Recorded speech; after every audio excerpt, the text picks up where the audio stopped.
Sí, es lo que hablamos con agremiados y esto creo que es saludable para no solamente para los jugadores, sino para el público que va a la cancha.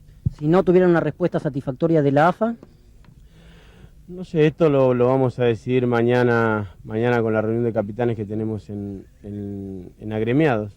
De todas maneras, no estamos pidiendo ninguna exageración y creo que acá se está resguardando al ser humano y no creo que Grondona se oponga, ¿no? Se lo vamos a plantear ahora, tampoco podemos decir que la AFA no quiere.